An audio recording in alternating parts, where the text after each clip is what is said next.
جو اللہ کی طرف رجوع لانے والے ہیں ان کی نشانی ساتھ ہی بتا دی. الذین آمنوا، وہ لوگ جو کہ ایمان لے آتے ہیں، وتطمئن قلوبہم بذکر اللہ، اور پھر ان کی حالت یہ ہوتی ہے کہ ان کے دلوں کو سکون اللہ کی یاد ہی میں آتا ہے. الا بذکر اللہ تطمئن القلوب، آگاہ ہو جاؤ اللہ کے ذکر ہی میں دلوں کا سکون ہے. یہ سورۃ الرعد کی آیت نمبر 28 کا وہ پورشن ہے جو ہم نے اپنے دونوں اذکار کارڈ، صبح شام کے اذکار کارڈ اور فرض نماز کے بعد اذکار کارڈ کے اوپر یہ آیت ٹاپ کے اوپر لکھی ہوئی ہے. آگاہ ہو جاؤ، کان کھول کر سن لو کہ اللہ کی یاد میں، اللہ کے ذکر میں ہی دلوں کا سکون ہے. اب یہ آیت ایسی ہے کہ اگلا پورا درس اور کئی ایک لیکچر صرف اس ایک آیت کے اوپر ہو سکتے ہیں اگر کراس ریفرنس میں ہم آیات اور احادیث کو کنسیڈر کریں. یہی وجہ ہے کہ پچھلی جو میری قرآن کلاسز 344 لیکچرز میں کمپلیٹ ہوئی تھی نا، اس چھوٹے سے ٹکڑے پہ میں نے 6 لیکچر دیے تھے. اللہ بذکر اللہ تطمئن القلوب، 6 لیکچر. مسئلہ نمبر 111 ABC، پھر 112 ABC، اور تینوں لیکچر جو ہے وہ 1 گھنٹے سے زیادہ ہیں، 6 کے 6 لیکچر. تو جسے شوق ہے تو وہ دیکھ لے. صبح شام کے اذکار پہ میری ویڈیو انہی قرآن کلاسز میں سے کاٹ کے الگ اپلوڈ کی گئی. اس میں نے اذکار کارڈ بھی سارے کور کیے کہ یہ صبح شام کے اذکار ہیں، یہ فرض نماز کے بعد کے اذکار ہیں، پھر کون کون سی قرآن کی صورتیں ہیں، ان کے کیا کیا فضائل ہیں، پھر ذکر کے فضائل کیا ہیں، کراس ریفرنس کے طور پہ قرآن سے آیات، ذکر کی اقسام کیا ہے. دیکھیں ایک ذکر کی وہ قسم ہے جو اللہ تعالیٰ نے آپ کے اوپر اوبلیگیٹری کر دی ہے، اس کے بغیر چارہ نہیں، وہ ہے نماز. وَأَقِمِ الصَّلَاةَ لِذِكْرِي، میری یاد کے لیے نماز کو قائم رکھنا. اس کانٹیکسٹ میں بخاری مسلم میں حدیث ہے، نبی الاسلام ایک سفر میں تھے، رات کو مشورہ کیا کہ فجر نماز پڑھ کے ہی سوئیں گے. اب سفر میں کچھ اصحاب نے کہا کہ نہیں یا رسول اللہ تھوڑا سا آرام کر لیتے ہیں، ایک آدھ بندے کی ڈیوٹی لگا دیں وہ ہمیں جگا دے گا. حضرت بلال کی ڈیوٹی لگائی گئی اور وہ اپنی سواری پہ مشرق کی طرف رخ کر کے بیٹھ گئے کہ جیسے ہی صبح صادق ہوگی، جو پو پھوٹتی ہے فجر کا وقت داخل ہوتے وقت، جو رات کے اینڈ ہونے کی نشانی ہوتی ہے، تو وہ باقیوں کو جگائیں گے. بس وہ بھی سو گئے. ہاں جو قوالی لکھی ہوئی ہے اس میں تو سورج بھی نہیں نکلا تھا، لیکن یہاں سورج نکل آیا کیونکہ یہ مسلم شریف میں لکھا ہوا ہے، وہ مولانا شریف میں لکھا ہوا ہے. بخاری میں تو تھوڑا سا حصہ ہے، مسلم میں پورا یہ واقعہ ہے. سب سے پہلے نبی الاسلام کی آنکھ کھلی اور سورج بلند ہو چکا ہے.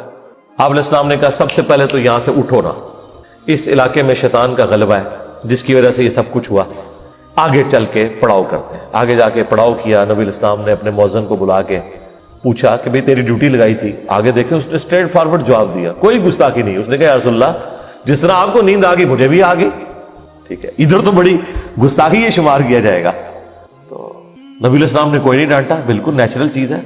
اس زمانے میں اگر کوئی الارم ہوتا تو پھر ایسا ہوتا بھی نہ. یہ تو دیکھیں ہم کتنی سہولت میں ہیں، بھلے رات کو 12-1 بجے بھی سوئے نا تو الارم لگایا ہوتا ہے، یقین ہوتا ہے کہ اس الارم کی آواز میں اٹھ جائیں گے. ورنہ اگلے زمانوں میں جب الارم نہیں تھے تو لوگ تو پوری رات پتہ نہیں کتنی دفعہ کروٹ لیتے ہوں گے کہ کہیں فجر ہی نہ قضا ہو جائے. تو ہماری زندگی کتنی آسان ہو گئی ہے اس کی وجہ سے. پھر نبی الاسلام نے اذان دلوائی اور سورج بلند ہے اور صحابہ کرام کہتے ہیں فجر کی نماز آپ نے جماعت سے پڑھائی، سورج نکلی ہوئی حالت. سلام پھیرنے کے بعد آپ نے فرمایا کہ اگر کوئی شخص سویا رہ جائے یا بھول جائے تو جیسے ہی اسے یاد آئے، جیسے ہی اس کی آنکھ کھلے وہ والی نماز پڑھ لے.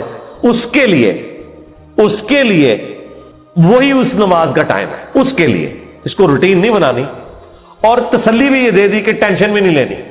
ٹھیک ہے اگر ایسا معاملہ ہو گیا اللہ معاف فرمانے والا ہے، جان بوجھ کے تو نہیں کیا، اور تمہاری وہ نماز قضا بھی نہیں ہوگی. ظاہر ہے کہا اس کے لیے اس کی نماز کا ٹائم وہی ہے، وہ قضا بھی نہیں ہوئی، ادا پڑی ہے تو جماعت کرائی ہے نا، ورنہ سورج نکلے ہوئے فجر کی نماز کا ٹائم تو نہیں ہوتا.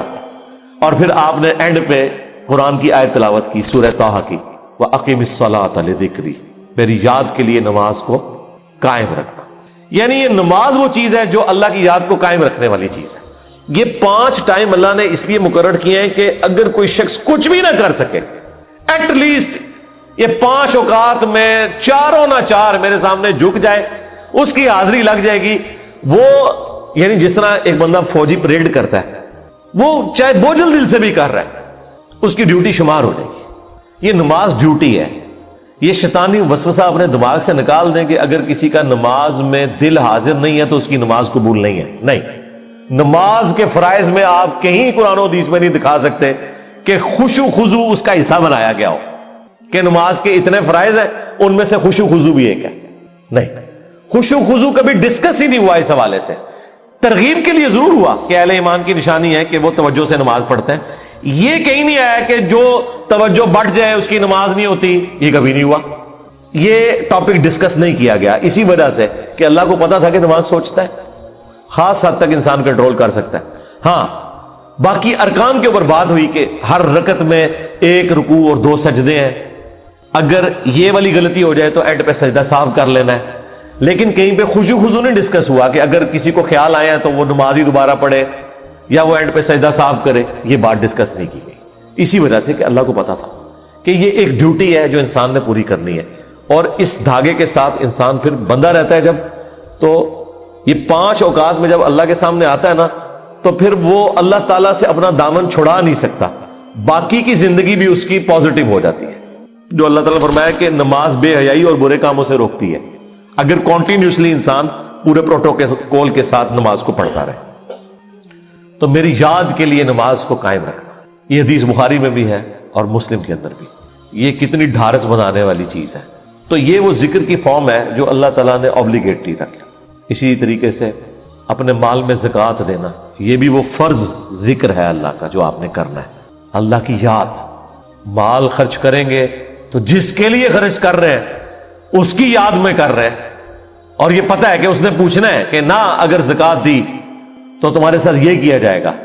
جو سورہ توبہ میں آیا کہ ان کا مال جو یہ جوڑتے ہیں کنز بنا کے اور اللہ کی راہ میں زکوٰۃ نہیں دیتے تو قیامت کے دن ان کی پیٹھوں پہ، ان کے پہلوؤں کے اوپر، ان کے ماتھوں کے اوپر یہی سونا اور چاندی گرم کر کے داغا جائے گا اور کہا جائے گا کہ یہ ہے وہ مال جو تم نے دنیا میں جوڑا تھا. اور بخاری مسلم میں تو آیا کہ سانپ کی شکل میں مسلط کر دیا جائے گا. وَلِعَوْذُ بِاللَّهِ تَعَالَى. تو یہ ایک بڑا سینسٹیو ٹاپک ہے. اسی طریقے سے حج، وہ بھی فرض ذکر ہے. رمضان کے روزے، وہ بھی فرض ذکر ہے، اللہ کی یاد دہانی. لیکن نماز ایسی چیز ہے جو روزانہ 5 وقت رکھتی ہے. یعنی کوئی کتنا بھی گیا گزرا ہے، کچھ بھی نہیں کرتا، کم از کم 5 وقت اللہ کے سامنے جھکے. چاہے وہ دل سے جھکتا ہے، چاہے وہ خشوع خضوع سے جھکتا ہے، اس نے اپنی ڈیوٹی پوری کرتے رہنا ہے، کرتے رہنا ہے. ایک وقت آئے گا اللہ تعالیٰ استقامت دے گا. ترجمہ یاد کریں، خشوع خضوع کا اہتمام کریں تو انشاءاللہ اللہ تعالیٰ یہ آسانیاں پیدا کر دے گا آپ کے لیے. یہ وہ ذکر ہے جو فرض ذکر ہے. دوسرا ذکر وہ ہے جو اللہ تبارک و تعالیٰ نے قرآن کے لیے یوز کیا. اِنَّا نَحْنُ نَزَّلْنَا الذِّكْرَ وَإِنَّا لَهُ لَحَافِظُونَ. بے شک اس ذکر، یاد دہانی یعنی قرآن کو ہم نے نازل کیا اور ہم ہی اس کی حفاظت کرنے والے. تو قرآن بھی اللہ کا ذکر ہے، اللہ کو یاد دلانے والی چیز ہے. یعنی جو چیز آپ کو اللہ تعالیٰ کی یاد دلا دے، اسی لیے اسے کہا گیا الذکر. اب قرآن کی اہمیت میں بولا جائے، وہ تو پچھلے دنوں جو سویڈن میں گستاخی ہوئی اس پہ میں نے تفصیل سے صرف قرآن کے اوپر ہی سارا کچھ ڈسکشن کی ہے. پھر ہماری یہ جو نئی والی قرآن کلاسز ہیں، اس کے پہلے 6 لیکچرز جو ہیں وہ قرآن سے ہی ریلیٹڈ ہے. 40 علمی پوائنٹ میں نے ڈسکس کیے تھے، جسے شوق ہے وہ دیکھ لیں. تیسرا جو ذکر ہے جی وہ ہے الذین یذکرون اللہ قیاما وقعودا وعلی جنوبہم. اہل ایمان کی نشانی ہے کہ وہ خواہ کھڑے ہوئے ہوں، خواہ بیٹھے ہوئے ہوں، خواہ وہ اپنی کروٹوں پر لیٹ رہے ہوں، ہر حال میں اللہ کو یاد رکھتے ہیں. حتیٰ کہ دیکھیں اما عائشہ سے پوچھا گیا جنابت کے کانٹیکسٹ میں، صحیح مسلم میں حدیث ہے کہ کیا اس حالت میں بھی نبی الاسلام اللہ کو یاد کرتے تھے؟ تو انہوں نے کہا کہ اللہ کے نبی ہر حال میں اللہ کو یاد کیا کرتے تھے، خواہ وہ جنبی بھی ہوں. جنبی بندہ صرف قرآن کی تلاوت نہیں کر سکتا، نماز نہیں پڑھ سکتا، باقی ہر ذکر کر سکتا ہے، صبح شام کے اذکار، باقی چیزیں. اس میں تو کوئی پروٹوکول بھی نہیں ہے. یہ غسل، وضو، کپڑے پاک ہونا، جگہ پاک ہونا، یہ صرف نماز کا پروٹوکول ہے. جو عام اذکار ہیں ان کا کوئی پروٹوکول نہیں ہے، وہ آپ جس مرضی حالت میں کریں. یہ لوگ کہتے ہیں جی آیت کریمہ بڑا گرم ہے جی، بغیر وضو کے نہیں کرنا چاہیے جی، خوشبو لگا لینی چاہیے. اور بھائی جس نے کیا تھا اس نے تو مچھلی کے پیٹ میں کیا تھا، سب سے زیادہ تعفن والی جگہ یونس علیہ السلام. کوئی گرم ذکر نہیں ہے بھائی. وہ پھر ایسا ذکر ثابت ہوا کہ اللہ تعالیٰ نے ان کی اس غلطی کو، اجتہادی غلطی کو معاف کیا، اور سورہ صافات میں فرمایا اگر یونس یاد نہ کرتا ان الفاظ کے ساتھ تو جتنا اللہ تعالیٰ کا عطاب تھا نا، پھر یہ اسی دن مچھلی کے پیٹ سے نکالا جاتا جس دن مردے اپنی قبروں سے نکلیں گے۔ ایک جملے نے اللہ تعالیٰ کا غصہ ٹھنڈا کر دیا، لا الہ الا انت سبحانک انی کنت من الظالمین۔ لیکن سرکار یہ 3 دن اور 3 رات انہوں نے پڑھا ہے یہ وظیفہ۔ ہاں آپ ذرا ایک لمحے کے لیے سوچیں، 3 دن اور 3 رات، یہ کتنے بنتے ہیں؟ 72 گھنٹے۔ 72 گھنٹوں اگر آپ کو ایک ایئر کنڈیشن کمرے میں بھی مسلسل ایک ذکر کرنا پڑ جائے تو لگ پتہ جائے گا۔ آپ ذرا اس شخص کے بارے میں امیجن کریں جو مچھلی کے پیٹ میں گپ اندھیرا ہے اور یہ بھی نہیں پتا کہ میں یہ کروں گا تو مجھے معافی بھی ملے گی کہ نہیں، اور وہ مسلسل ذکر کیے جا رہا ہے اور یہ بھی نہیں پتا کہ کتنا عرصہ میں نے یہ ذکر کرنا ہے، اور وہاں پہ بھی کسی کرسی میں نہیں بیٹھے ہوئے ہیں۔ مچھلی کے پیٹ کے اندر کیا حالت ہوگی؟ لیکن اللہ تعالیٰ نے اس کی دعا سن لی، اتنی جاندار دعا تھی۔ میں تو کہتا ہوں یہ سید الاستغفار ہے، لا الہ الا انت سبحانک، اے اللہ تیرے سوا کوئی معبود نہیں، تو تو غلطیوں سے پاک ہے، انی کنت من الظالمین، میں انسان ہوں میں تو غلطی کروں گا۔ اس سے بہتر کیا انداز ہو سکتا ہے عاجزی کا؟ اس سے بہتر کیا انداز ہو سکتا ہے اللہ تعالیٰ کی عظمت بیان کرنے کا کہ یا اللہ تو نے تو غلطی کرنی نہیں ہے، یہ تو طے ہے۔ تو اگر مجھ سے پرسش کر رہے ہیں نا غلطی کی، تو میں تو انسان ہوں، غلطی کروں گا، اور مجھے اعتراف بھی ہے، میں تیری طرف رجوع لاتا ہوں، اللہ تعالیٰ نے معاف کر دیا۔ جامعہ ترمذی میں یہاں تک حدیث ہے کہ جو بھی یونس کی دعا کے ذریعے اللہ کی طرف متوجہ ہو، اللہ تعالیٰ اسے کبھی محروم نہیں لوٹاتا، اور یہ حصہ قرآن میں بھی ہے، وَكَذَلِكَ نُنْجِي الْمُؤْمِنِينَ، ہم مومنین کو بھی اسی طریقے سے نجات دیں گے۔ جب یہ دعا آئی نا سورہ الانبیاء میں تو ساتھ یہ بھی ذکر آیا کہ انبیاء کی جو یہ دعائیں ہیں، خصوصاً یہ والی دعا یونس علیہ السلام کی، کوئی مومن بھی مانگے گا ہم اسے بھی نجات دیں گے۔ تو یہ جو دعائیں ہیں صبح و شام کے اذکار ہیں، جس کے اوپر میں نے پورا بلو کارڈ لکھ دیا، اور فرض نماز کے بعد اذکار ہیں، گرین کارڈ لکھ دیا، یہ فرض نماز کے بعد اذکار، یہ صبح و شام کے اذکار۔ تو ان اذکار میں وہ ساری دعائیں ہیں جو نبی علیہ السلام نے کی ہیں، یہ ہماری ویب سائٹ سے بھی ڈاؤن لوڈ کر سکتے ہیں آپ، اس کی ایپ بھی بنی ہوئی ہے، PDF فارم میں بھی ہے۔ تو یہ اذکار کریں، صبح و شام کی دعائیں، اذکار، مختلف اوقات کی دعائیں، ٹوائلٹ میں جاتے وقت کی دعا، باہر نکلنے کی دعا، صبح اٹھتے وقت کی دعا، اور رات کو سونے سے پہلے دعائیں، یہ مختلف اوقات کی جو دعائیں ہیں، یہ وہ ساری دعائیں ہیں جو آپ نے اٹھتے بیٹھتے چلتے پھرتے کرنی ہیں۔ درود شریف بھی، درود شریف اللہ کی عبادت ہے کیونکہ یہ دعا ہے، اور دعا جتنی بھی ہے وہ اللہ سے کی جاتی ہیں، اور ہر دعا عبادت ہے۔ الدعاء هو العبادہ، یہ حدیث ہے سنن نسائی کے اندر، ترمذی کے اندر، اور نبی علیہ السلام نے حدیث کے اوپر اکتفا نہیں کیا، اس کے بعد آپ نے آیت پڑھی، ادعونی استجب لکم، اے میرے بندو مجھ سے مانگو میں تمہاری دعا کو قبول کروں گا۔ ان الذین یستکبرون عن عبادتی، بے شک جو لوگ میری عبادت سے تکبر کریں گے، یعنی مجھ سے دعا کرنے میں کنجوسی اختیار کریں گے، میں انہیں ذلیل و خوار کر کے جہنم میں داخل کروں گا، والعیاذ باللہ تعالی۔ حضور نے سورۃ المومن کی آیت نمبر 60 پڑھی، اسے سورہ غافر بھی کہتے ہیں، اس بات کے ثبوت میں کہ دعا کرنا عبادت ہے۔ تو جتنی دعائیں ہیں یہ عبادت ہے، اور یہ اللہ تعالیٰ کا وہ ذکر ہے، خواہ وہ درود شریف ہو، خواہ صبح شام کے اذکار ہوں، یا مختلف اوقات کی دعائیں ہوں، یہ اللہ تعالیٰ کے وہ ذکر کی شکلیں ہیں جس کا کوئی پروٹوکول نہیں، کوئی جنبی ہے، کوئی بے وضو ہے، کپڑے بھی ناپاک ہے، جس جگہ پہ ہیں وہ جگہ بھی ناپاک ہے، کوئی فرق نہیں پڑتا اس سے، یہ ذکر آپ کر سکتے ہیں۔ مولا علی کا قول ہے جامعہ ترمذی میں سنن نبی داؤد کے اندر کہ نبی علیہ السلام کو حالت جنابت کے علاوہ کوئی اور حالت قرآن پڑھنے سے مانے نہیں ہوتی تھی، یعنی قرآن آپ نہیں پڑھ سکتے جنبی ہو، بغیر وضو کے قرآن بھی پڑھا جا سکتا ہے لیکن جنبی شخص نہیں پڑھ سکتا۔ لیکن جو اذکار ہے نا وہ اٹھتے بیٹھتے چلتے پھرتے، بھئی اما عائشہ سلام اللہ علیہا اس سے زیادہ کیا بات کرتی، جب جنابت کے کانٹیکسٹ میں ان سے پوچھا گیا تو انہوں نے کہا اللہ کے نبی تو ہر حال میں اللہ کو یاد کرتے تھے، خواہ وہ جنبی ہو یا نہ ہو، اور غسل جنابت فوراً کرنا کوئی ضروری بھی نہیں ہوتا، اللہ تعالیٰ نے چھوٹ دی ہوئی ہے، بس نماز قضا نہ ہو۔ نبی علیہ السلام کبھی غسل جنابت رات کو کر لیتے تھے اور کبھی آخری پہر اٹھ کے کرتے تھے، تو غسل جنابت ڈیلے بھی کوئی شخص کر سکتا ہے. فجر پڑھ کے اگر کسی کے اوپر غسل فرض ہو گیا تو وہ زور سے پہلے کسی بھی وقت غسل کر کے زور کی نماز, بس وہ قضا نہیں ہونی چاہیے. تو اس دوران بھی اللہ کو تو آپ نے یاد کرنا ہے. ایون ٹوائلٹ میں غسل کرنے جب جانا ہے تو اللہ ہی کو یاد کر کے جانا ہے نا.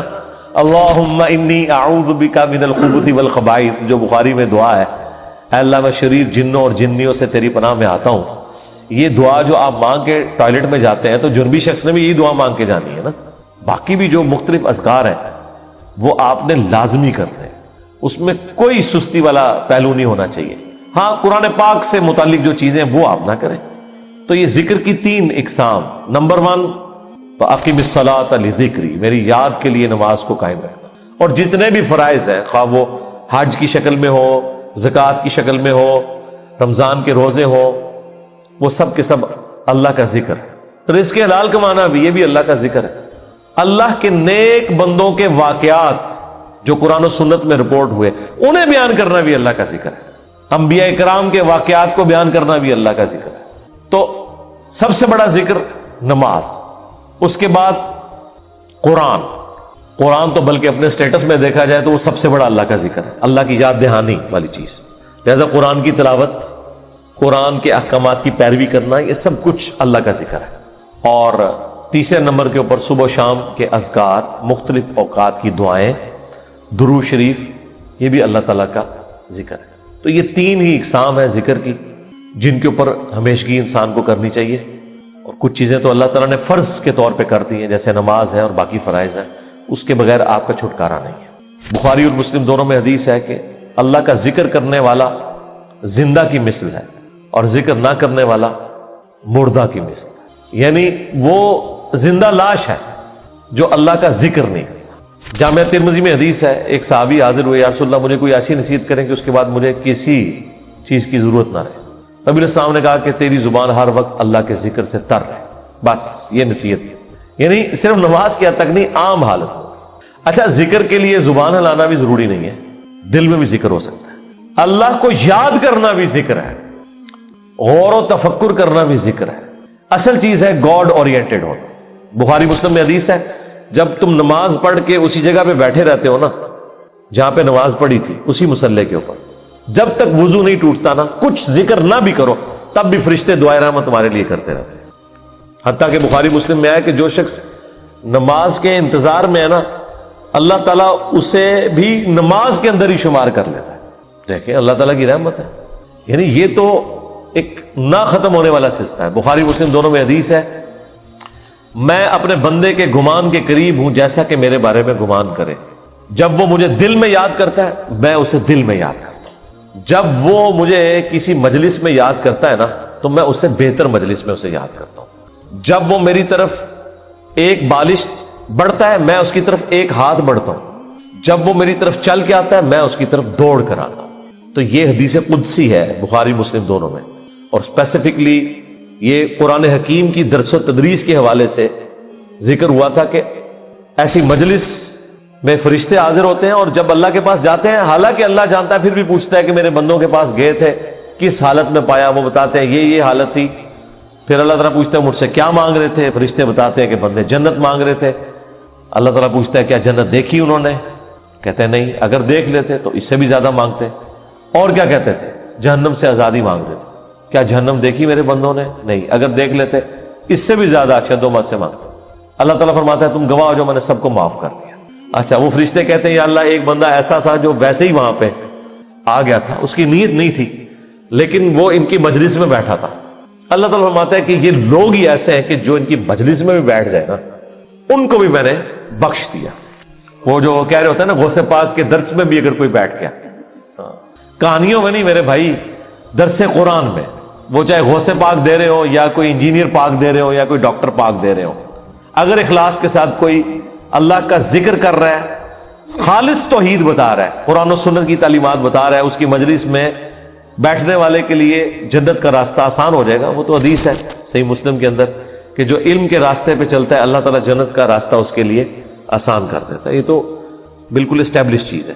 تو یہ ذکر ایسا معاملہ ہے کہ کوئی دل میں بھی یاد کرتا ہے نا, اللہ اس کو پھر دل میں یاد کرتا ہے. فَاذْكُرُونِي أَذْكُرْكُمْ, یہ تو قرآن میں سورۃ البقرہ میں ہے اے میرے بندے مجھے یاد کر، میں تیرا ذکر کروں گا اور اس سے بہتر مجلس میں کروں گا، فرشتوں کی مجلس میں کروں گا۔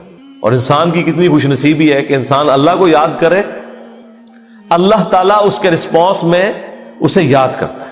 انسان کا اللہ کو یاد کرنا یہ چھوٹی چیز ہے، اللہ کا اپنے بندے کو یاد کرنا یہ بڑی چیز ہے۔ ہاں، سنن ابن ماجہ میں حدیث ہے، اور یہ تعلیقاً امام بخاری بھی یہ حدیث لے کے آئے ایک چیپٹر کی ہیڈنگ میں، اور یہ اتنی ذکر انگیز حدیث ہے کہ اس حدیث کو میں نے اپنے اذکار کارڈ میں بھی شامل کیا ہے کہ میں اپنے بندے کے ساتھ ہوتا ہوں اس وقت جب وہ میرا ذکر کر رہا ہوتا ہے اور اس کے ہونٹ میرے ذکر کی وجہ سے ہل رہے ہوتے ہیں۔ زبان سے ذکر کرنا یہ سب سے افضل ذکر ہے، کیونکہ اس میں آپ کی زبان، اعضاء، دل، دماغ سب کچھ شامل ہو جاتا ہے۔ دل میں بھی ذکر کرنے کا ثواب ہے، لیکن زبان سے کرنا افضل ہے۔ اسی لیے آپ دیکھیں جو آبلیگیٹری چیزیں ہیں وہ اللہ تعالیٰ نے زبان کے ساتھ جوڑ دی ہیں، یعنی نماز آپ دل میں نہیں پڑھ سکتے، زبان سے پڑھنی ہے، اور کم از کم اتنی آواز سے کہ وہ خود آپ محسوس کر رہے ہو۔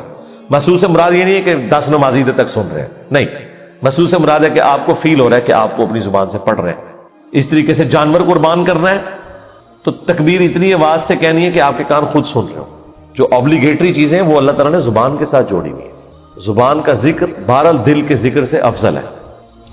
باقی ریاکاری والا جو ایشو ہے وہ ہر شخص کا ایک پرسنل معاملہ ہے، کسی کے اوپر ہم فتویٰ نہیں لگاتے، لیکن جو اللہ تعالیٰ نے آبلیگیٹری نمازیں رکھ دی ہیں وہ تو اتنی اعلانیہ رکھی ہوئی ہیں کہ خود بخود ریاکاری کا چانس ہے، تو وہ ریاکاری نہیں ہے۔ بعض اوقات شیطان کسی کو وسوسہ دلاتا ہے میں جماعت سے نماز پڑھوں گا یا مسجد میں زیادہ دیر بیٹھوں گا تو باقی لوگ کہیں گے کہ جی یہ لوگ بڑا نیک ہو گیا ہے، تو اس سے میرے دل میں تکبر آ جائے گا۔ یہ شیطانی وسوسہ ہوتا ہے نہ، اس طرح نہیں سوچنا کبھی بھی۔ آپ نے خالص رہنا ہے۔ صحیح مسلم میں حدیث ہے، صحابہ کرام نے کہا یا رسول اللہ بعض اوقات ہم نیکی کا کوئی کام کرتے ہیں حالانکہ پوری نیک نیتی سے کر رہے ہوتے ہیں، یہ نیت نہیں ہوتی کہ لوگ ہماری تعریف کریں، لیکن پھر بھی لوگ تعریف کر دیتے ہیں اور وہ ہمیں اچھی بھی لگتی ہے، ظاہر تعریف کسے بری لگتی ہے، تو کیا یہ ریاکاری ہے؟ آپ نے فرمایا نہیں، یہ ریاکاری نہیں ہے، بلکہ یہ دنیا میں اللہ تعالیٰ کا انعام ہے اپنے بندے کے لیے کہ کسی بندے کی تعریف کوئی کرتے ہیں۔ لیکن دوسری طرف نبی علیہ السلام نے اس بندے کے لیے یہ کہا ہے کہ کسی کے منہ پہ ایسی تعریف نہیں کرنی ہے کہ وہ تکبر کے اندر مبتلا ہو جائے، جس کی ہو رہی ہے اس نے خواہش کا اظہار نہیں کرنا کہ لوگ میری تعریف کریں۔ تو یہ باریک سے فرق ہوتے ہیں جس کی وجہ سے بعض اوقات شیطان، میں نے کئی لوگوں کو سنا ہے کہ جی ہم نے داڑھی رکھ لی تو پھر لوگ مسائل پوچھیں گے، لوگ ہمیں نیکوکار کہیں گے، اس لیے جی ہم داڑھی نہیں رکھ رہے، پھر وہ قرآن و حدیث سے سب سے بڑی دلیل دینا شروع کر دیتے ہیں کہ ڈاکٹر اقبال کی بھی داڑھی نہیں تھی۔ قرآن و حدیث ان کے نزدیک یہ ہے کہ ڈاکٹر اقبال کی داڑھی نہیں تھی، اور پوری زندگی ڈاکٹر اقبال کو یاد کرتے کرتے مر جاتے ہیں، اللہ کے نبی علیہ السلام کو پس پش ڈال دیتے ہیں۔ کئی لوگ ہیں وہ کہتے ہیں کہ جی وہ جی ہاں نبی علیہ السلام خواب میں زیارت کروا کے خود منو ایک بار بھی کہہ دینا میں داڑھی رکھ لینی ہے، تو میں ان کو کہتا ہوں وہ 1400 سال پہلے کہہ کے گئے ہیں بھائی، اور اس سے بھی بڑھ کر اللہ قرآن میں کہہ گیا سورہ النساء کی آیت نمبر 119 کہ یہ شیطان کا راستہ ہے، کہ شیطان کہے گا، اس نے یہ وعدہ کیا تھا اپنے رب کے ساتھ وَلَآمُرَنَّهُمْ فَلَيُغَيِّرُنَّ خَلْقَ اللَّهِ، اے اللہ میں تیری مخلوق کو ابھاروں گا کہ وہ تیری بنائی ہوئی تخلیق کو بدل دیں گے۔ تو یہ تخلیق اللہ نے دی تھی مرد کے لیے، اتنی داڑھی رکھنا کہ جسے عرف عام میں داڑھی کہا جائے یہ مرد کے لیے آبلیگیٹری۔ تو ہر بندے نے کوئی نہ کوئی اپنے لیے لیم ایکسکیوز رکھا ہوا ہوتا ہے، تو میں ان کو بھی کہتا ہوں بھائی 1400 سال پہلے حکم ہو چکا ہے بھائی، اب کس حکم کا آپ انتظار کر رہے ہیں؟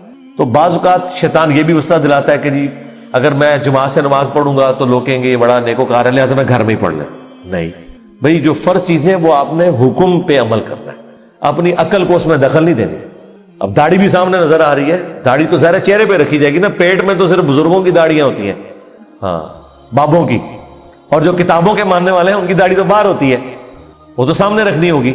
اسی طریقے سے نماز بھی لوگوں کے سامنے ہی پڑھنی پڑے گی جماعت سے، یہ تو ہو ہی نہیں سکتا کہ آپ کہ میں نے جماعت سے نماز نہیں پڑھنی ہے، گنہگار ہوں گے۔ یہ مرد کے لیے میں کہہ رہا ہوں، عورت تو ظاہر ہے اس کے لیے تو حکم ڈفرینٹ ہے۔ تو یہ چیزیں اللہ تعالیٰ نے اپنی یاد کے لیے دیکھیں کتنے الارمز فٹ کیے ہوئے ہیں، ہمیں کتنے سگنل پورے دن میں ملتے ہیں۔ انسان اللہ تعالیٰ سے اپنے آپ کو بے نیاز کر ہی نہیں سکتا۔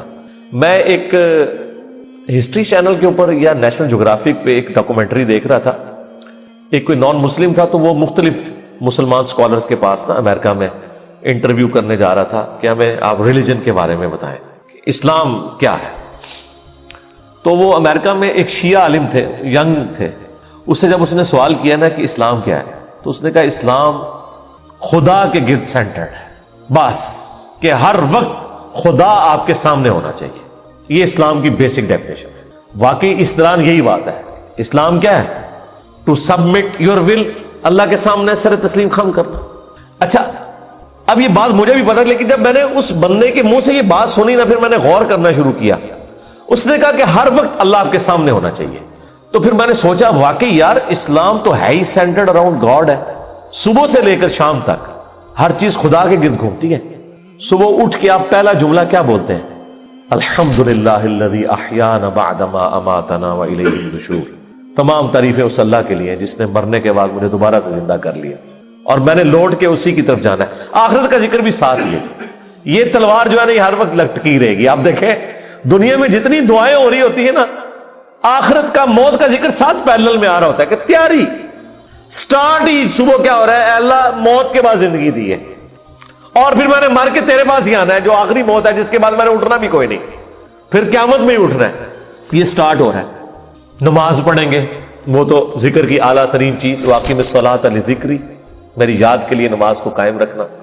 اور نماز کے بعد بھی اذکار، نماز کے اندر بھی اذکار، مسجد میں جانے کی دعا وہ بھی گاڈ اورینٹڈ، مسجد سے نکلنے کی دعا، ٹوائلٹ گئے ہیں تو اس میں جانے کی دعا، اس سے نکلنے کی دعا، پھر گھر سے نکلے ہیں پھر اللہ کو یاد کر کے نکلے ہیں. جہاں جا رہے ہیں اپنا کوئی کام سٹارٹ کر رہے ہیں تو اللہ کے نام سے سٹارٹ کر رہے ہیں. اور ساتھ یہ ٹینشن لگی ہوئی ہے کہ فجر تو پڑھ لی ہے، اب زور کا وقت اتنے بجے ہے، اپنے آپ شیڈیول کو سیٹ کرتے ہیں تاکہ میں جماعت سے نماز پڑھ سکوں. تو بس جو یہ شیڈیول طے کر رہا ہے نا وہ بھائی فجر سے لے کے زور تک نماز کی حالت میں ہے، کیونکہ وہ نماز کے انتظار میں بیٹھا ہے. نماز کے انتظار میں بیٹھنے کے لیے مسجد میں بیٹھنا ضروری نہیں ہے. کوئی اپنے آفس میں بھی بیٹھا ہے نا اس انتظار میں کہ میں نے نماز کے لیے جانا ہے، وہ نماز کے انتظار میں بیٹھا ہوا ہے. پھر نماز کا وقت آ جانا ہے، پھر بازار میں جانے کی دعا، سواری پہ بیٹھے تو اس پہ دعا. وہ ساری دعائیں ذرا آپ پڑھیں، کوئی بزرگ بابا آپ کو ان دعاؤں میں نظر نہیں آئے گا. خدا سے شروع ہو کے خدا پہ ختم. یہ کائنات سینٹرڈ اراؤنڈ گاڈ ہے. ہماری زندگی کا مقصد خدا کی پہچان ہے. انبیاء کے دنیا میں آنے کا مقصد خدا کی پہچان ہے. ہر چیز خدا کے گرد گھومتی ہے. یہ اصل میں اللہ کو مطلوب انسان ہے جو سینٹرڈ اراؤنڈ گاڈ ہو. تو آپ اس کے ذرا ٹیسٹ کو فیل کریں. الذین آمنوا، جو لوگ ایمان لائے، وتطمئن قلوبہم بذکر اللہ، اور مطمئن ہوتے ہیں ان کے دل اللہ ہی کی یاد سے. الا بذکر اللہ تطمئن القلوب، آگاہ ہو جاؤ کہ دلوں کا سکون ہے ہی اللہ کی یاد میں. یہ اللہ تعالیٰ نے سکون رکھے اس کے اندر. سکون سے مراد یہ نہیں ہے کہ دنیا میں آپ کو کوئی پریشانی نہیں آئے گی. اگر یہ مطلب ہو تو انبیاء کرام نے تو سب سے زیادہ بے سکونی دیکھی ہے. ہر آزمائش اللہ تعالیٰ نے ان کے اوپر ڈالی ہے اور وہ ثابت قدم رہے.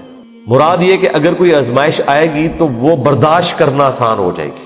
پھر دنیا حسنہ کیا ہے کہ دنیا میں اگر تکلیف بھی آئے تو صبر آ جائے گا کہ اللہ کی مرضی، انا للہ و انا الیہ راجعون.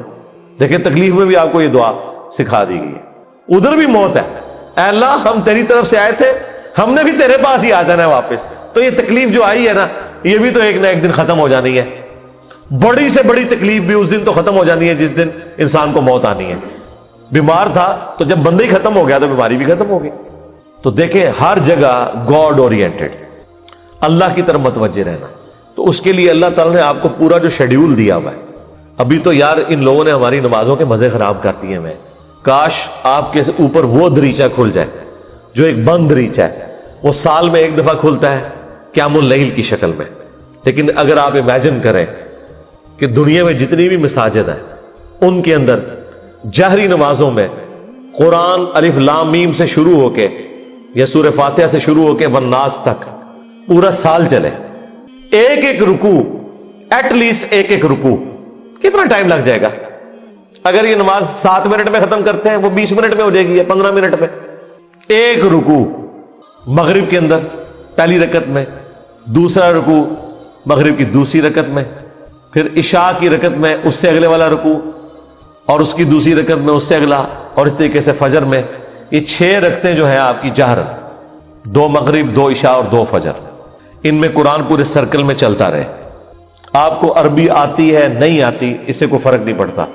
آپ کا اسمارٹ فون آپ کے ہاتھ میں ہو اور ترجمے والا قرآن آپ نے اس پہ کھولا ہوا ہو. میں نے تو اس کا ثبوت بھی دے دیا بخاری سے کہ ذکوان تابعی حضرت عائشہ کا غلام تھا. جو انہیں قیام اللیل رمضان میں کروایا کرتا تھا، وہ حافظ نہیں تھا تو وہ مصحف ہاتھ میں پکڑتا تھا، اما عائشہ اس کے پیچھے رمضان کا قیام کرتی تھی۔ اس کا مطلب ہے سننے میں زیادہ آسانی اور مزہ آتا ہے بجائے خود پڑھنے کے۔ تو یہ حدیث امام بخاری نے ایک چیپٹر کی ہیڈنگ میں لی ہے اور اس کی پوری سند سنن الکبریٰ البیہقی اور مصنف ابن ابی شیبہ میں موجود ہے۔ بلکہ مصنف ابن ابی شیبہ میں تو یہاں تک ہے کہ انس ابن مالک اور باقی صاحب کے بارے میں کہ انہوں نے پیچھے قرآن اٹھایا ہوتا تھا، سامنے حافظ کھڑا ہوتا تھا اور وہ سنتے بھی تھے دیکھ کے، اور اگر کہیں غلطی ہوتی تھی تو غلطی کو پکڑتے تھے، اور اٹھانے کا فائدہ یہ ہے کہ کنسنٹریشن آپ کی رہتی ہے۔ انہوں نے کتنا ظلم کیا کہ ہم سے قرآن چھین لیا۔ مغرب، عشاء اور فجر کی نمازیں واللہ اس لیے نہیں تھی کہ آپ نے صرف رکعتیں پوری کرنی ہے، یہ آپ کے اندر فیول ڈالنا تھا کہ جب آپ جہرن قرآن سنیں گے تو آپ کی پروگرامنگ ہوتی رہے گی۔ ہم کیا سنتے ہیں؟ وہی رٹی رٹائی آخری 10 صورتیں یا چند صورتوں کی آخری آیات، سورہ بقرہ کی آخری آیات، سورہ حشر کی آخری آیات، وہی جو مولویوں نے رٹی ہوئی ہیں۔ یار اگر حافظ قرآن نہیں بھی آپ کا امام مسجد، کوئی مسئلہ نہیں، وہ مصحف اٹھا کے پڑھ لے، کوئی مسئلہ نہیں، قرآن دیکھ کے تو پڑھنا اس کو آتا ہے نا، قاری ہے، مصحف اٹھا کے پڑھے۔ لیکن آپ ذرا امیجن کریں کہ آپ کی نماز کا لیول کیا ہوگا کہ آپ کو اگلی نماز کا انتظار رہے گا کہ بھئی، اور آپ یہ کوشش کریں گے کہ آپ کی نماز نہ چھوٹے، وہاں سے رکوع اگلا سٹارٹ۔ بلکہ میں تو کہتا ہوں گورنمنٹ لیول پہ یہ ہونا چاہیے کہ ایک اجتماعی نظم کوئی قائم کرے، اجتماعی نظم ہو پورے ملک میں، عید کی رات کو اگلا قرآن سٹارٹ ہو جائے، گورنمنٹ کی طرف سے شیڈیول ہو کہ بھئی اب یہ اگلا قرآن سٹارٹ ہو گیا، اتنے رکوع ہیں، 6 رکوع کور ہوتے ہیں نا، اگر آپ 6 جہرن رکھتے رہیں تو آلموسٹ کوئی 520 کے قریب رکوع بنتے ہیں۔ ان کو ڈیوائڈ کر لیں تو پورے ملک کے اندر ختم قرآن بھی ایک ہی دن ہو رہا ہو، شمسی اعتبار سے رکھ لیں، تاکہ کوئی شخص دوسرے شہر میں بھی چلا گیا ہے اسے یہ یقین ہو کہ ہاں جی میں فلاں مسجد میں جاؤں گا تو شیڈیول ایک ہی چل رہا ہے۔ یہ ہم نے دنیاوی کئی معاملات میں اپنے آپ کو مینج کیا ہوا ہے اس طریقے سے۔ دیکھ لیں KFC آپ امریکہ سے کھائیں، آپ سعودیہ سے کھائیں، آپ جیلوں میں بیٹھ کے کھائیں، آپ کی آنکھوں میں پٹی بندھی ہوئی ہو، آپ کھا کے بتا دیں گے کہ آپ KFC کا چکن کھا رہے ہیں، اس سے قطع نظر کہ آپ دنیا میں کہاں بیٹھے ہوئے ہیں۔ 66,000 آؤٹ لیٹس ہیں ان کی دنیا میں، یہ بھی پرانا فگر ہے، اب تو پتہ نہیں اس سے زیادہ ہی نہ ہوگی ہو، ایک ذائقہ دیا نا پوری دنیا کے اندر انہوں نے۔ اس طرح کے کئی شیڈیول ہیں، اور اگر یہ تھوڑی سی ایفرٹ پٹ کر لی جائے تو سرکار آپ کو کوئی اپنے بچوں کو توحید سکھانے کی ضرورت نہیں ہے، توحید خود بخود وہ سیکھ جائیں گے، پورے دورہ قرآن بھی نہیں ہوگا، انہیں پتا چل جائے گا کہ سب کچھ فراڈ چل رہا ہے، قرآن تو کوئی اور ہی بات کرتا ہے۔ یہی وجہ ہے کہ جو غیر مسلم ملکوں میں لوگ جاتے ہیں نا، وہاں جب ان کا نان مسلم لوگوں سے واسطہ پڑتا ہے تو پھر ان کو بھی تھوڑی شرم آتی ہے کہ یار وہ جب پوچھتے ہیں ہاں جی اسلام کیا ہوگا، جیسا ان کو پتہ ہی کچھ نہیں، پھر قرآن ترجمے سے پڑھتے ہیں تو آپ دیکھتے ہیں کہ یہاں داڑھی بھی نہیں ہوتی، وہاں سے داڑھی بھی رکھ کے آ جاتے ہیں، نماز بھی شروع کر دیتے ہیں، قرآن بھی پڑھ لیتے ہیں اور گمراہ بھی ہو جاتے ہیں۔ یعنی ادھر والوں کی نظر میں وہ کہتے ہیں یار یہ کیا کہانیاں تم لوگوں نے دین، قرآن میں تو یہ کچھ اور لکھا ہوا ہے۔ تو اگر یہ شیڈیول گورنمنٹ کر دے، یہ کوئی مشکل کام ہے مجھے بتائیں؟ چلے پردہ رکھنے کے لیے اگر کوئی جعلی حافظ بھی ہے، گورنمنٹ کہہ دے کہ ٹھیک ہے جی مصحف اٹھائیں، مصحف اٹھا کے پڑھیں، پردے کا پردہ رہ جائے گا۔ اگر کسی کو یہی ہے کہ میں تو حافظ بن کے یہاں بھرتی ہوا تھا، ہے کوئی نہیں تھا، کوئی مسئلہ نہیں ہے، مصحف اٹھا کے پڑھیں، پیچھے بھی لوگ ایئر فلائٹ موڈ میں دیکھیں اور ترجمے والا قرآن کھولیں، جب قرات ہو رہی ہوتی ہے اتنا آپ کو ٹائم مل جاتا ہے کہ آپ عربی اور نیچے ترجمہ بھی دیکھ سکتے ہیں۔ ویسے آپ اگر کوشش کریں نا کہ میں 6 رکوع روز کے ایک جگہ بیٹھ کے ترجمے سے پڑھوں، پھر پڑھ بیٹھے تو کوئی نہ کوئی کام آپ کے آڑے آ جائے گا، کوئی نہ کوئی مصروفیت آڑے آ جائے گی۔ اسی لیے اللہ تعالیٰ نے اس کو نماز کا حصہ بنایا ہے۔ یہ لوگ پوچھتے ہیں کہ جی جہرن نمازیں کیوں ہیں، لو سن لو پھر اس واسطے کے جہرن کہ قرآن کے ذریعے پروگرامنگ آپ کی ہوتی رہے، آپ قرآن سنتے رہیں۔ اور ابھی تو میں آپ کو یہ بتا ہی نہیں رہا کہ نبی علیہ السلام کی نماز کتنی لمبی ہوتی تھی، فجر کی ایٹ لیسٹ 40 منٹ کی آپ کی فجر کی نماز ہوتی تھی۔ جی ہاں، میں تو ایک ایک رکوع کی بات کر رہا ہوں، وہاں تو پاؤ یا آدھا پارا پڑھنے کی بات ہے یا پارا پڑھنے کی بات ہے، چلے وہ نہیں ہے، ایک رکوع بھی کسی کی ہدایت کے لیے کافی ہے بھائی۔ 6 رکوع تو کور ہو گئے نا، 6 رکوع کا مطلب ہے کہ ایک پاؤ سے زیادہ اس کا پارا ہو گیا، ہر 4 دن کے اندر ایک پارا ختم ہو جایا کرے گا، ہر 4 دن کے اندر ایک پارا، تو اس کا مطلب ہے کہ یہ ایک مہینے کے اندر آلموسٹ کتنے پارے ہو جائیں گے جی؟ 7 پارے، اور 4 مہینے کے اندر آلموسٹ آپ کا ایک قرآن مکمل ہو جایا کرے گا۔ تو 4 مہینے میں اگر قرآن مکمل ہو رہا ہے تو سال میں 3 قرآن تو ویسے ہی ختم ہو جائیں گے، چوتھا تراویح میں ہو جائے گا، 4 قرآن آپ کے۔ تو سرکار ایک سال نہیں، ایک دفعہ بھی قرآن سے کوئی گو تھرو ہو گیا، اور پھر اللہ نے کیا اس میں مزہ رکھا ہے کہ اتنی موٹی کتاب ہے کہ بوریت بھی نہیں ہوتی. آپ جتنا بھی پڑھ لینا دوبارہ اس صورت تک پہنچنے کے لیے اتنا وقت گزر چکا ہوتا ہے کہ جب آپ وہ دوبارہ پڑھتے ہیں آپ کو بالکل نئی لگ رہی ہوتی ہے. اگر یہ چھوٹی سی کتاب ہوتی ہے تو 2-4 بار پڑھ کے کوئی بوریت والا معاملہ ہو جاتا، لیکن اللہ تعالیٰ نے یہ چیز بھی رکھی، اتنی موٹی کتاب، اور ایک ایک صورت میں ایسی ملٹی ڈائریکشنل چیزیں رکھ دی ہیں، واقعات علیحدہ سے رکھ دیے، حکمت کی باتیں الگ سے رکھ دی، آخرت کا ذکر علیحدہ سے رکھ دیا، ہر اعتبار سے اس میں ٹیسٹ رکھا. تو یہ قرآن ہماری زندگی میں آ سکتا تھا، اور یہ ویڈیو تو میں نے بہت پہلے ریکارڈ کی ہے کہ قرآن کو اپنی زندگی میں کیسے لایا جائے. میرے نزدیک تو اس کے علاوہ کوئی چارہ نہیں ہے. یاد رکھیں جو چیز آپ اپنی روٹین میں لانا چاہتے ہیں نا کہ آپ اسے روزانہ کریں، تو پھر آپ اسے زندگی کی اس چیز کے ساتھ جوڑ دیں جس کے اوپر آپ کی زیرو ٹالرنس ہے، تو وہ آپ کی زندگی کا حصہ بن جائے گی. مثلا بڑے لوگ پوچھتے ہیں جی بڑی کوشش کی تھی 1 مہینے تک واک کرتے رہے فجر کے بعد، بس پھر بعد میں نہیں واک ہو سکی جی، ٹائم ہی نہیں ملتا. تو میں ان کو کہتا ہوں آپ اس کو اپنی روٹین میں جوڑیں. روٹین آپ کی کیا ہے؟ نماز مسجد میں جا کے پڑھتے ہو؟ ہاں جی، بس موٹر سائیکل نہیں اب لے کے جانا، پیدل جانا ہے مسجد میں. فجر کی نماز کے لیے بھی پیدل جانا ہے. اپنی روٹین میں آپ جانا ہی جانا ہے. اگر مسجد 15 منٹ کی مسافت کے اوپر ہے، چاہتے نہ چاہتے 15 منٹ کی آپ کی واک ہو جائے گی. اور اس کو آپ کو یاد کر کے نہیں کرنا پڑے گا، سوائے اس کے کہ آپ نے جانا ہے تو آپ نے پیدل جانا ہے. یا عشاء کے وقت آپ ٹائم رکھنا چاہتے ہیں تو اپنی واک کا ٹائم وہ رکھ لیں، اور 5 نمازیں پیدل جا کے پڑھیں. تو آپ ذرا کیلکولیٹ کریں ہر نماز کے ساتھ جانے اور آنے میں. اور مسلم میں تو یہاں تک الفاظ ہیں، بلکہ وہ حضرت انس بن مالک تو انکار ہی کر رہے ہیں. وہ کہتے ہیں کہ نبی علیہ السلام اور حضرت ابوبکر و عمر سورہ فاتحہ سے نہ پہلے بسم اللہ پڑھتے تھے نہ بعد میں، یعنی اگلی سورت سٹارٹ کرنے سے پہلے بھی بسم اللہ نہیں پڑھتے تھے، کنٹینیوشن کے ساتھ پڑھتے تھے.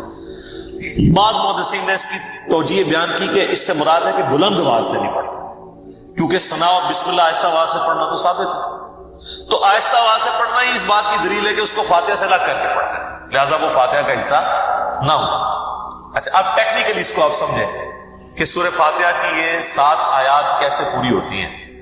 مسلم میں جو یہ آئے نا الفاظ کے آدھی میرے لیے آدھی میرے بندے کے لیے، تو پھر سورہ فاتحہ آدھی ہوتی ہوگی نا کہیں پہ، کیونکہ آدھی میرے لیے اور آدھی میرے بندے کے لیے. تو آئیں پھر آدھی کر کے دیکھ لیتے ہیں. وہ سٹارٹ ہو رہا ہے اس حدیث میں جب میرا بندہ کہتا ہے الحمدللہ رب العالمین، تو میں کہتا ہوں میرے بندے نے میری حمد کی. الرحمن الرحیم، میرے بندے نے میری ثنا کی. مالک یوم الدین، میرے بندے نے میری بزرگی کا اعتراف کیا. 3 ایسے ہوگی. اس کے بعد آتا ہے ایاک نعبد و ایاک نستعین، یہ میرے اور میرے بندے میں کامن ہے، لہذا یہ آیت پھر سینٹر میں ہوگی، کیونکہ تینوں پہلی آیات جو ہیں وہ اللہ کی تعریف ہے. الحمدللہ رب العالمین، الرحمن الرحیم، مالک یوم الدین. ایاک نعبد و ایاک نستعین عہد ہے، اور کہا یہ کامن ہے، مراد یہ سینٹر میں ہے. اور اس کے بعد جتنی چیزیں وہ دعائیں ہیں، اہدنا الصراط المستقیم، یہ بندے کی ہوگی. صراط الذین انعمت علیہم غیر المغضوب علیہم ولا الضالین آمین. یہ 3 آیات اللہ سے دعا ہوئی، یہ بندے کے لیے، اور اس میں الفاظ ہیں جو میرے بندے نے مانگا میں نے دے دیا. پہلی 3 اللہ کی ثنا، اور سینٹر والی ایاک نعبد و ایاک نستعین کامن بانڈ. ٹھیک ہو گیا؟ اس سے بھی مزے کی بات، ایاک نعبد و ایاک نستعین بھی سینٹر ہو جاتی ہے. یہ ایک آیت ہے، ایاک نعبد، اے اللہ ہم تیری عبادت کرتے ہیں، یہ بھی اللہ کی تعریف ہے. وَإِيَّاكَ نَسْتَعِينُ، اور دعا تجھ سے کرتے ہیں. واو پہ آگے سینٹر بنتا ہے. اس واو سے پہلے 3.5 آیات اس طرف ہیں اور 3.5 آیات اس طرف. یہ بالکل سینٹر بنتی ہے واو. ایاک نعبد، اور وہ اسی لیے حدیث میں ہے نا یہ کامن ہے. کامن کیوں ہے؟ ایاک نعبد، میرے بندے نے میری عبادت کی، وَإِيَّاكَ نَسْتَعِينُ، میرے بندے نے مجھ سے مانگا. اور کیا مانگا؟ اهدنا الصراط المستقیم صراط الذین انعمت علیہم غیر المغضوب علیہم ولا الضالین آمین. تو یہ اتنی مضبوط دلیل ہے، یہ جتنے دلیل کیا کتنے دلائل میں نے سامنے رکھ دیے کہ جس کے بعد کوئی گنجائش نہیں رہتی کہ کوئی بندہ ہٹ درمی پہ اور ضد پہ آ جائے. شیخ زبیلی زئی رحمہ اللہ تعالیٰ سے 2008-9 کی بات ہے. میں نے اب چونکہ وہ اہل حدیث تھے تو اہل حدیث کی کوشش ہوتی ہے کہ امام حنیفہ ہر مسئلے میں غلط ثابت ہو جائے. تو میں نے ان کے سامنے کہا جی اب آپ کو چیک کرتے ہیں، ہم بخاری مسلم کو مانتے ہیں کہ وہ یہ نہ ہو کہ امام حنیفہ کی دشمنی آپ کو اس پہ نہ ابھار دے کہ آپ سچائی سے اناد کریں. تو مجھے کہتے نہیں وہ بسم اللہ حصہ ہے فاتحہ کا. میں نے کہا جی یہ واضح احادیث ہے, یہ میں نے سارے دلائل ہوئی. آپ کو بھی سن کے اندازہ ہوگا کہ اس کے بعد کوئی بندہ یہ مان سکتا ہے, یہ شڈولی چھوڑ سکتا ہے آگے سے. بالکل واضح بات ہے. تو ان باتوں میں ان کے پاس کوئی جواب نہیں تھا.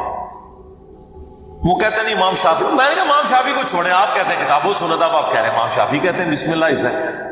ہم آپ کو بخاری مسلم سے ثابت کر رہے ہیں کہ سورہ فاتحہ کا حصہ نہیں ہے بسم اللہ. بہرحال نماز میں بھی پڑھیں گے, قرآن میں پڑھا جائے گا, قرآن کا حصہ ہے سورہ فاتحہ سے پہلے پڑھنا, اور نماز میں بھی ہم بسم اللہ پڑھنا سنت ہے. بسم اللہ پڑھ کے ہی سورہ فاتحہ پڑھی جاتی ہے. جب بالکل پہلی دفعہ پڑھی جائے گی پھر تو اعوذ باللہ بھی پڑھا جائے گا. یہ بھی ذہن میں رکھیے گا, پہلی رکعت میں تو اعوذ باللہ سے بھی سٹارٹ کریں گے, باقی رکعتوں میں صرف بسم اللہ سے. کیوں؟ قرآن جب بھی پڑھا جائے گا نا تو اعوذ باللہ سے آغاز ہوگا. ایون آپ نے قرآن پڑھتے پڑھتے تلاوت روک دی, بند کی, کسی سے گپ شپ کی, دوبارہ پڑھیں گے تو اعوذ باللہ سے. اور اس کا حکم جو ہے سورۃ النحل آیت نمبر 98 میں موجود ہے, فَإِذَا قَرَأْتَ الْقُرْآنَ فَاسْتَعِذْ بِاللَّهِ مِنَ الشَّيْطَانِ الرَّجِيمِ. پس تو جب بھی قرآن کی قرات کرنے لگے تو اللہ کی پناہ حاصل کر لیا کر شیطان مردود کے اگینسٹ. کیوں؟ اگر آپ شیطان کے اگینسٹ اللہ کی پناہ نہیں حاصل کریں گے تو قرآن پڑھ کے آپ غلط رزلٹ بھی نکال سکتے ہیں. اس میں قرآن کا قصور نہیں ہے. اگر ایک اچھی گاڑی ہے اس پہ ڈرائیور غلط بیٹھ کے جا کے ٹھوک دیتا ہے تو گاڑی کا تو قصور نہیں. تو قرآن حکیم سے غلط رزلٹ جان بوجھ کے لوگ نکال سکتے ہیں جب تک کہ اپنے آپ کو قرآن کے سامنے سرنڈر نہ کریں اور اللہ تعالیٰ کے سامنے اپنے آپ کو پیش نہ کریں شیطان کے اگینسٹ کہ یا اللہ تو ہی پناہ دے ہمیں اس کے اگینسٹ. ورنہ قرآن حکیم وہ پڑھیں گے تو اس سے غلط رزلٹ بھی نکال سکتے ہیں. بولے اعوذ باللہ تعالی. اس لیے حکم دیا. اچھا, بخاری مسلم کی ایک حدیث بڑی مزے کی ہے. صحابہ کرام کا قافلہ کہیں جا رہا تھا, راستے میں انہوں نے ایک جگہ پانی کے لیے پڑاؤ کیا تو وہاں پہ ایک قبیلہ آباد تھا. انہوں نے صحابہ کرام کی کوئی مہمان نوازی نہیں کی, لیکن اسی دوران ان کے قبیلے کے سردار کو ایک سانپ یا بچھو نے ڈس دیا. یہ حدیث بخاری میں بھی ہے اور مسلم میں. تو جب وہ سانپ اور بچھو نے ڈس لیا تو وہ صحابہ کرام کے پاس آئے اور کہا کہ تم میں سے کوئی ایسا ہے جو جھاڑ پھونک کر سکتا ہو, دم ڈال سکتا ہو زہریلے جانور کا. تو ایک صحابی نے کہا ہاں مجھے ایک دم آتا ہے, لیکن میں یہ بکریوں کا پورا ریوڑ اس کے عوض معاوضہ دوں گا. مرتے کیا نہ کرتے, پھنسے ہوئے تھے. انہوں نے کہا ٹھیک ہے. اس نے جا کے دم ڈالا, سورہ فاتحہ پڑھی.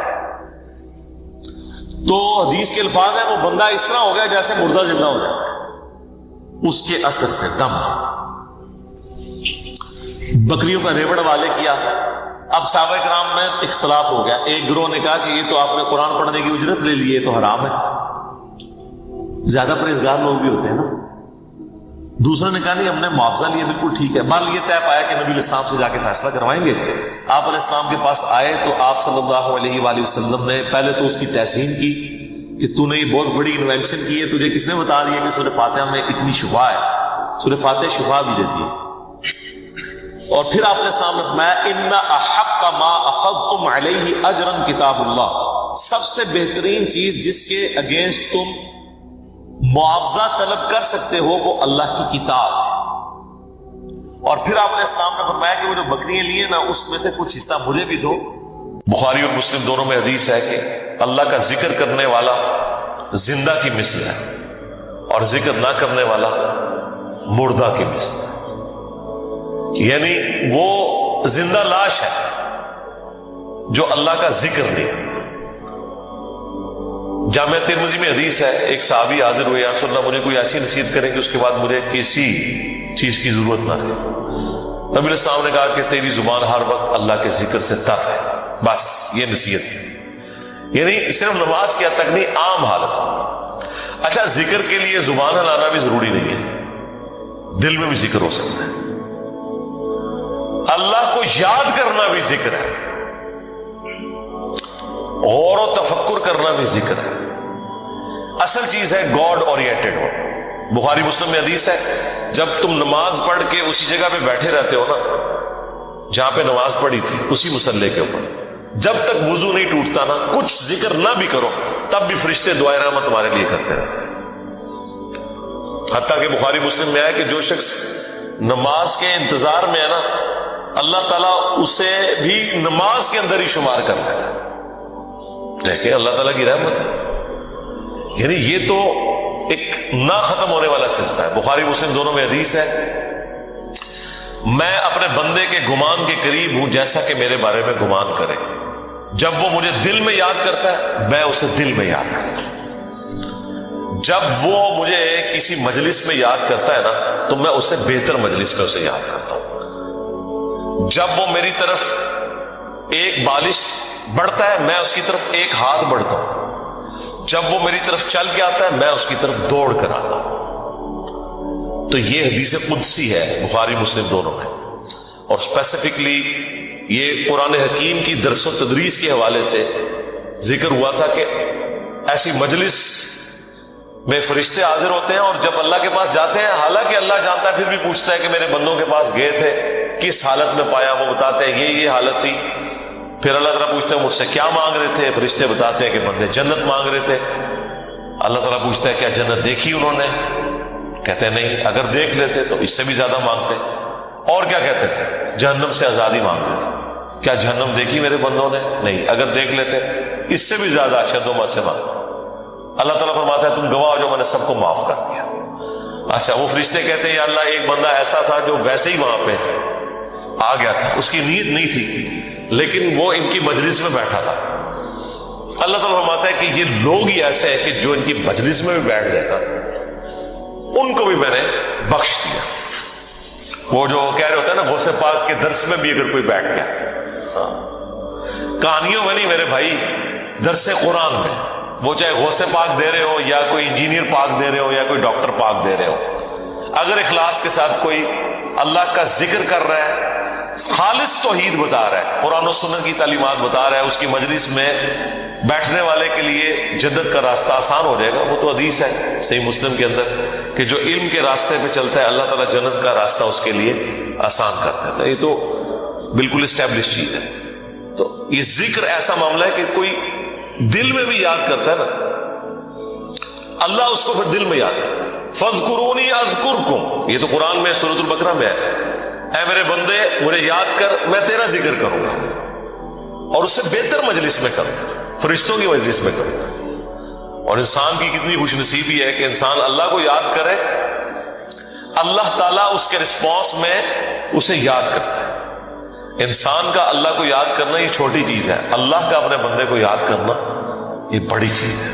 ہاں، سنن ابن ماجہ میں حدیث ہے اور یہ تعلیقاً امام بخاری بھی یہ حدیث لے کے آئے چیپٹر کی ہیڈنگ میں. اور یہ اتنی ذکر انگیز حدیث ہے کہ اس حدیث کو میں نے اپنے اذکار کارڈ میں بھی شامل کیا ہے کہ میں اپنے بندے کے ساتھ ہوتا ہوں اس وقت جب وہ میرا ذکر کر رہا ہوتا ہے اور اس کے ہونٹ میرے ذکر کی وجہ سے ہل رہے ہوتے ہیں. زبان سے ذکر کرنا یہ سب سے افضل ذکر ہے کیونکہ اس میں آپ کی زبان، اعضاء، دل، دماغ سب کچھ شامل ہو جاتا ہے. دل میں بھی ذکر کرنے کا ثواب ہے لیکن زبان سے کرنا افضل ہے. اسی لیے آپ دیکھیں جو آبلیگیٹری چیزیں ہیں وہ اللہ تعالیٰ نے زبان کے ساتھ جوڑ دی ہیں. یعنی نماز آپ دل میں نہیں پڑھ سکتے، زبان سے پڑھنی ہے اور کم از کم اتنی آواز سے کہ وہ خود آپ محسوس کر رہے ہو. محسوس سے مراد یہ نہیں ہے کہ 10 نمازی تک سن رہے ہیں، نہیں، محسوس سے مراد ہے کہ آپ کو فیل ہو رہا ہے کہ آپ کو اپنی زبان سے پڑھ رہے ہیں. اس طریقے سے جانور قربان کرنا ہے تو تکبیر اتنی آواز سے کہنی ہے کہ آپ کے کان خود سن رہے ہیں. جو آبلیگیٹری چیزیں وہ اللہ تعالیٰ نے زبان کے ساتھ جوڑی ہوئی ہے. زبان کا ذکر بہرحال دل کے ذکر سے افضل ہے. باقی ریاکاری والا جو ایشو ہے وہ ہر شخص کا ایک پرسنل معاملہ ہے، کسی کے اوپر ہم فتویٰ نہیں لگاتے. لیکن جو اللہ تعالیٰ نے آبلیگیٹری نمازیں رکھ دی ہیں وہ تو اتنی اعلانیہ رکھی ہوئی ہے کہ خود بخود ریاکاری کا چانس ہے، تو وہ ریاکاری نہیں ہے. بعض اوقات شیطان کسی کو وسوسہ دلاتا ہے میں جماعت سے نماز پڑھوں گا یا مسجد میں جا کر بیٹھوں گا تو باقی لوگ کہیں گے کہ جی یہ لوگ بڑا نیک ہو گیا ہے تو اس سے میرے دل میں تکبر آ جائے گا. یہ شیطانی وسوسہ ہوتا ہے نا، اس طرح نہیں سوچنا کبھی بھی. آپ نے خالص رہنا ہے. صحیح مسلم میں حدیث ہے، صحابہ کرام نے کہا یا رسول اللہ. بسم اللہ الرحمن الرحیم. قل هو اللہ احد، اے نبی فرما دیجئے کہ اللہ یکتا ہے. احد کا مطلب اکیلا نہیں، واحد نہیں، یکتا، یونیک، اس جیسا کوئی بھی نہیں. اللہ الصمد، وہ بے نیاز ہے. یہ تو ہم اس کا بالمفہوم ترجمہ کرتے ہیں. اصل اس کا ترجمہ یہ کہ سب کا پشت پناہ وہ ہے، سب کے پیچھے وہ ہے، سب کا سہارا وہ ہے، اس کا سہارا کوئی نہیں ہے. سمد عربی میں اس چٹان کو کہا کرتے تھے جو جنگ میں دشمن سے بچنے کے لیے پیچھے پہاڑ لیا جاتا تھا تاکہ پیچھے سے حملہ نہ ہو، تو اس پہاڑ کے لیے بھی سمد کا لفظ استعمال ہوتا تھا. تو اللہ الصمد، اللہ بے نیاز، لم یلد ولم یولد، نہ اس نے کسی کو جنا اور نہ وہ کسی سے جنا گیا، یعنی اس کا بھی کوئی باپ نہیں ہے اور نہ وہ خود کسی کا باپ ہے. اللہ تعالی جو ہے وہ ہمیشہ سے ہے. اس پہ میرا یوٹیوب پہ کلپ بھی ہے، ہو کریٹڈ گاڈ، اللہ کو کس نے پیدا کیا. تو اس میں میں نے ٹیکنیکلی میتھمیٹیکلی اس چیز کو ڈسکس کیا ہے کہ اگر for the sake of argument یہ مان لیا جائے کہ ہر چیز کا کوئی خالق ہے تو خدا کا بھی کوئی خالق ہوگا. حالانکہ یہ ڈیفینیشن غلط ہے. خالق کی ڈیفینیشن یہی ہے کہ جس کا کوئی خالق نہ ہو. اگر اس کا کوئی خالق ہوگا پھر خالق نہ ہوا وہ تو مخلوق ہوئی. اللہ مخلوق نہیں ہے، اللہ خالق ہے.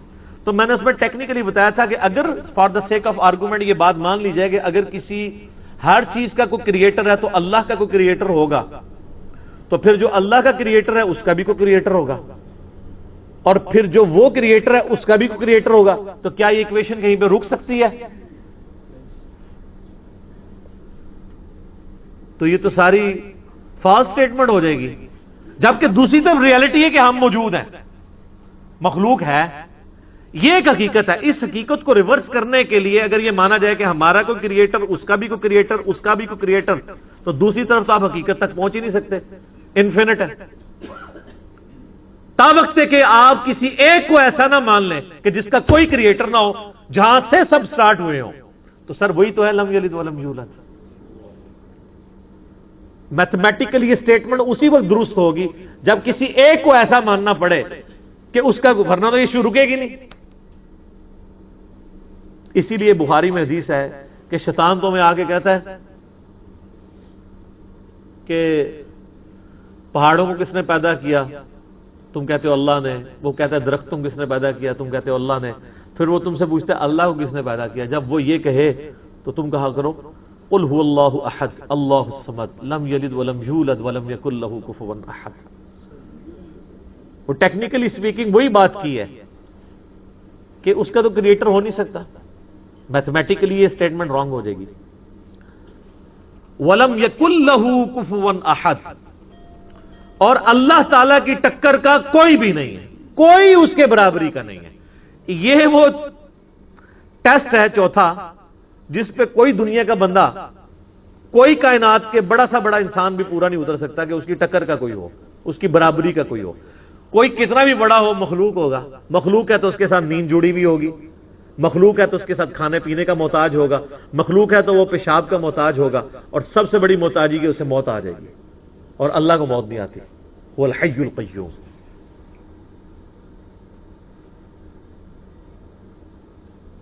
وہ خود سے زندہ ہے اور ہر چیز کو تھامنے والا ہے. تو یہ سورہ اخلاص یونیک صورت ہے اس اعتبار سے، اسی لیے اسے کہا جاتا ہے ٹچ سٹون آف تھیالوجی. توحید کی کسوٹی ہے کہ اللہ یکتا ہے، وہ بے نیاز ہے، سب اس پہ ڈیپینڈنٹ ہے، وہ کسی پہ ڈیپینڈنٹ نہیں، اور نہ وہ کسی سے جنا گیا نہ اس نے کسی کو جنا، اور اس کے ٹکر کا، اس کی ہمسری کا کوئی نہیں. اللہ اکبر. سورہ اخلاص پہ گھنٹوں بولا جا سکتا ہے، لیکن آپ وہ مسئلہ نمبر 112C دیکھ لیں.